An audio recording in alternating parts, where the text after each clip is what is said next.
News तक का परिवार यूट्यूब पर अब 1 करोड़ के पार आपका बहुत बहुत आभार। मध्य प्रदेश में बीजेपी ने अपने उम्मीदवारों की 3 लिस्ट जारी की है। तीसरी लिस्ट में सिर्फ एक उम्मीदवार का नाम सामने आया, तो वहीं पहली और दूसरी में 39 उम्मीदवारों के नाम जारी किए गए।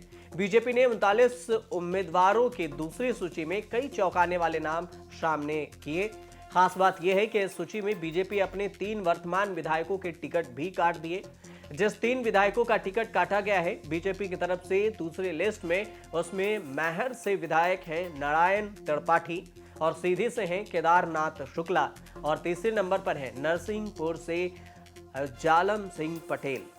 इसके अलावा एक नाम और जिसकी चर्चा इसलिए हो रही है क्योंकि टिकट कटने पर बीजेपी नेता ने इस्तीफा तक दे दिया।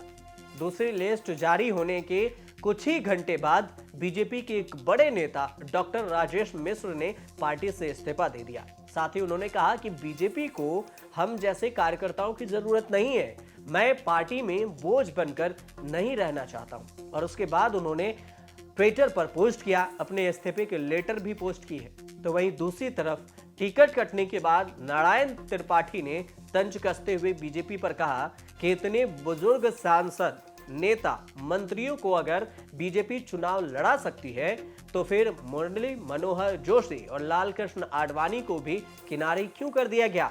अब अगर सांसद विधानसभा का चुनाव लड़ेंगे तो क्या विधायक सरपंच का चुनाव लड़ेंगे? नारायण त्रिपाठी का वो बयान सुन लीजिए।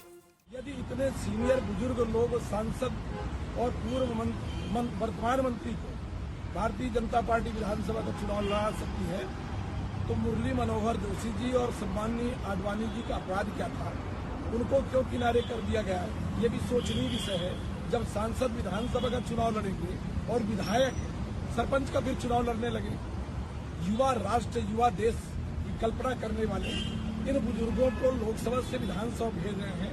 इसके लिए मैं उनको बधाई और धन्यवाद देता हूँ। इस तरह में तो और तमाम लोगों को मध्य प्रदेश में भेज दिया जाए, वो लोग भी विधानसभा का चुनाव लड़े, सभी लोगों को बड़ा।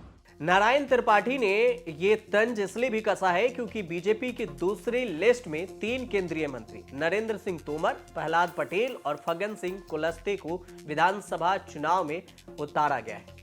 अब ये 3 मंत्री को विधानसभा चुनाव लड़ाया जा रहा है, इसलिए ये तंज है। आपको बता दें कि नारायण त्रिपाठी ने अलग विंद पार्टी का गठन भी किया है। माना जा रहा है कि वह अपनी ही पार्टी के टिकट से मैहर विधानसभा सीट से चुनाव लड़ेंगे। बीजेपी ने इस बार नारायण त्रिपाठी की जगह श्रीकांत चतुर्वेदी को टिकट दिया है, जिन्हें ज्योतिरादित्य सिंधिया का समर्थक माना जाता रहा।